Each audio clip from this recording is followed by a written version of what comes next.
Assalamualaikum sahabat onlineku yang baik hati. Apa kabar kalian hari ini?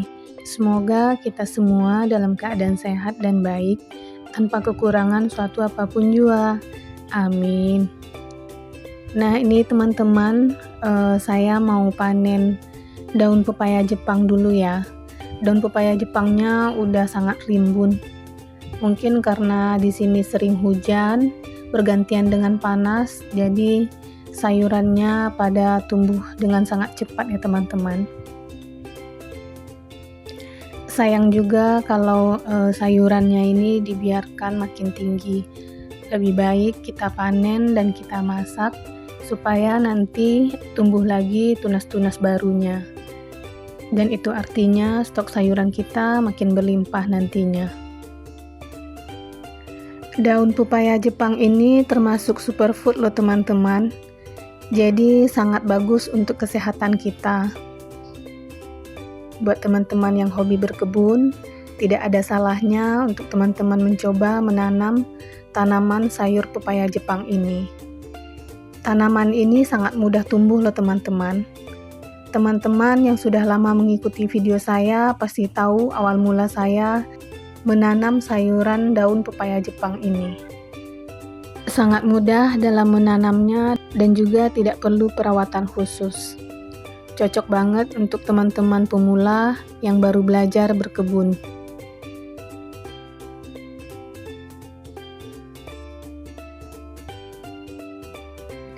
Alhamdulillah hasilnya sangat banyak ya teman-teman.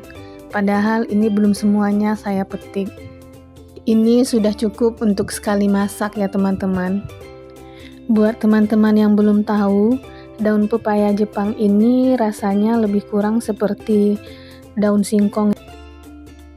Cara mengolahnya juga lebih kurang hampir sama dengan daun singkong ya. Bisa teman-teman rebus terlebih dahulu, kemudian diolah menjadi mungkin pecel atau bisa juga dimasak sayur santan ya teman-teman. Seperti kita bikin gulai daun singkong. Yang paling penting harus diingat adalah daun pepaya Jepang ini harus direbus terlebih dahulu ya, minimal 15 menit sampai 20 menit. Karena daun pepaya Jepang mengandung senyawa cyanogen glikosida yang dapat melepaskan racun hidrogen cyanida. Jadi untuk menetralkan HCN, daun pepaya Jepang harus kita rebus terlebih dahulu. Daun pepaya Jepang ini termasuk tanaman perennial ya teman-teman. Artinya sekali menanam kita dapat memanennya berkali-kali. Tidak butuh perawatan khusus dan juga kondisi tanah berpasir seperti di halaman depan rumah kami ini tetap bisa hidup ya teman-teman. Jadi amat sangat mudah dalam menanam si tanaman pepaya Jepang ini. Dan juga kita tidak perlu repot-repot memikirkan pupuk apa yang cocok untuk tanaman yang satu ini. Nah ini hasil dari panen kita hari ini, lumayan ya teman-teman, setelah kita pisahkan daunnya dari gagangnya. Tinggal kita rebus terlebih dahulu sebelum nanti kita olah lagi. Untuk menanam ulangnya, kita tinggal menancapkan sisa-sisa dari, nah ini teman-teman, kita tinggal tancapkan ini aja ya. Walaupun kelihatannya masih muda, tapi insya Allah ini sudah bisa kita tanam. Karena dulu awal menanam pun saya menggunakan stek batang seperti ini, sisa dari dapur. Jadi sampah-sampah dapur seperti ini yang saya coba tanam. Daun pepaya Jepang ini tinggi akan serat loh teman-teman, sehingga dapat membantu menyehatkan saluran pencernaan kita. Jadi sangat bagus untuk mencegah ataupun mengatasi sembelit ya. Jika di antara teman-teman ada yang memiliki tekanan darah tinggi, daun pepaya Jepang ini juga menjadi salah satu pilihan makanan sehat loh untuk menurunkan tekanan darah. Karena daun pepaya Jepang ini mengandung kalium yang dapat menurunkan kadar natrium yang memicu tekanan darah tinggi. Selain itu, kalium juga berfungsi untuk membuat dinding pembuluh darah lebih kendur, sehingga aliran darah lancar dan tekanan darah pun terkontrol. Selain itu, daun pepaya Jepang ini juga mempunyai kandungan vitamin A, vitamin C, dan juga antioksidan yang tinggi, sehingga dapat memperkuat imunitas tubuh kita. Apalagi di cuaca yang tidak menentu seperti sekarang ya teman-teman. Sangat diperlukan imunitas tubuh yang kuat untuk melawan virus-virus yang menyebabkan penyakit termasuk virus influenza.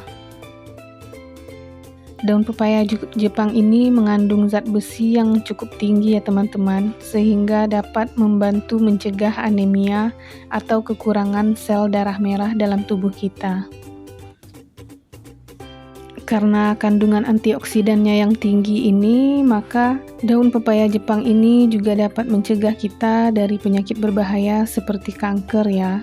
Karena kandungan senyawa antioksidannya seperti flavonoid, saponin, dan alkaloid itu mampu melawan radikal bebas yang dapat memicu kanker. Selain itu juga daun pepaya Jepang lebih terkenal di kalangan masyarakat sebagai pencegah diabetes ya teman-teman. Karena memang daun pepaya Jepang ini berpotensi untuk menurunkan gula darah. Selain itu, tanaman ini juga kaya akan vitamin A sehingga dapat menjaga kesehatan mata. Jadi dengan mengkonsumsi daun pepaya Jepang ini dapat mengurangi resiko terkena katarak ya teman-teman. Dan juga dapat menjaga kesehatan tulang karena sayuran ini tinggi akan kandungan kalsiumnya. Dan dapat mencegah osteoporosis atau kerapuhan tulang.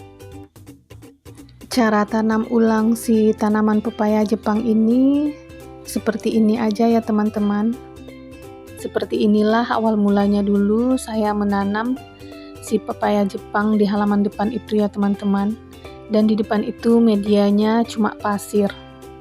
Insya Allah dengan cara seperti ini pun bisa hidup dan tumbuh subur ya teman-teman. Silahkan di-share jika video ini dirasakan bermanfaat. Terima kasih ya untuk teman-teman yang sudah menonton video ini sampai selesai. Semoga video ini bermanfaat. Dan jumpa lagi di video selanjutnya ya. Wassalamualaikum. Dah.